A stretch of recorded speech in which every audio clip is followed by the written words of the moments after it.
Today, Kenya experienced an unprecedented attack on its democracy, rule of law, and the integrity of its constitutional institutions.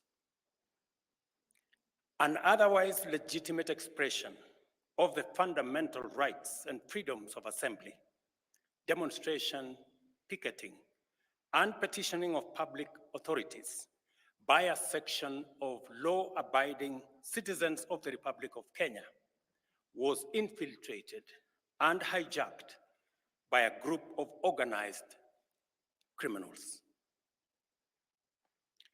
Most regrettably, today's attack on Kenya's constitutional order has resulted in the loss of lives, also destruction of property and desecration of institutions and emblems of our sovereignty.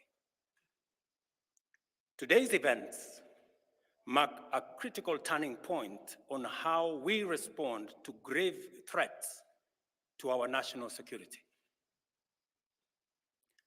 I assure the nation that the government has mobilized all resources at the nation's disposal to ensure that a situation of this nature will not recur again at whatever cost.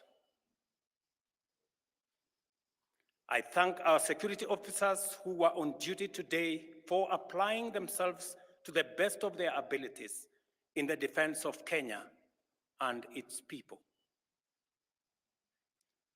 Accordingly, I have directed all the organs of our national security to deploy measures to thwart any attempt by dangerous criminals to undermine the security and stability of our country. As the people of Kenya go to bed tonight, I give you my assurance that your security, that of your families and property, remains my utmost priority. To the young people of Kenya, who I must thank for helping our country organize our democratic discourse around issues, I thank you and assure you that the conversation you have begun around pertinent issues of our nation will continue to inform our policy and governance decisions. As I promised on Sunday, this conversation will not be in vain. I will not only champion for the cause of issue-based, policy-oriented, and tribeless engagement on critical national issues, but also provide a framework for this conversation to be processed and its outcomes implemented. However, our national conversation on any subject matter must be conducted in a manner that respects and honors the foundational values upon which our nation is established, namely constitutionalism, the rule of law, and respect for institutions.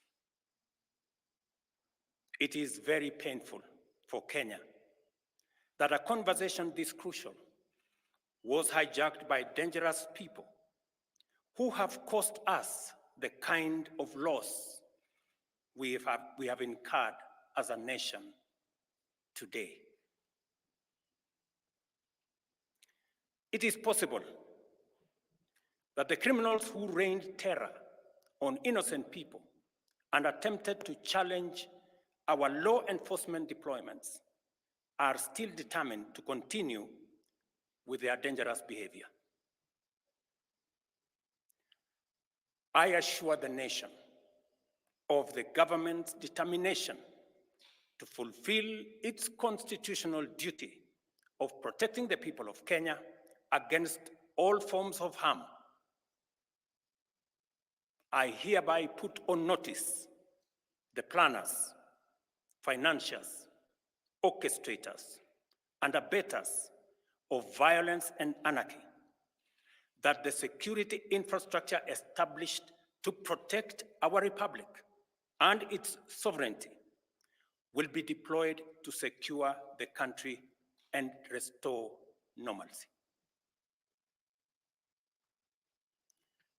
It is not in order or even conceivable that criminals pretending to be peaceful protesters can rain terror against the people, their elected representatives, and the institutions established under our Constitution, and expect to go scot-free.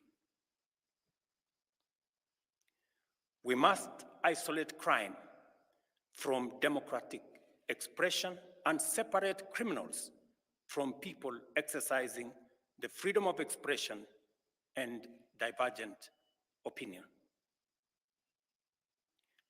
I shall continue to lead a government that is fully committed to maintaining the integrity of our state, promoting the unity of our nation, and enhancing the peace and security of all citizens and their livelihoods.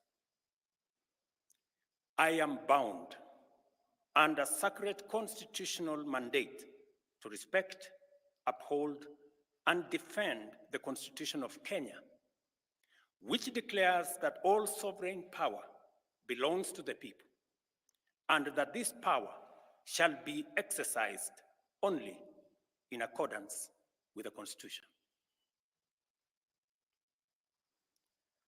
The government will therefore uphold its constitutional mandate to secure our nation and its development, and shall treat every threat to national security and the integrity of our state as an existential danger to our republic.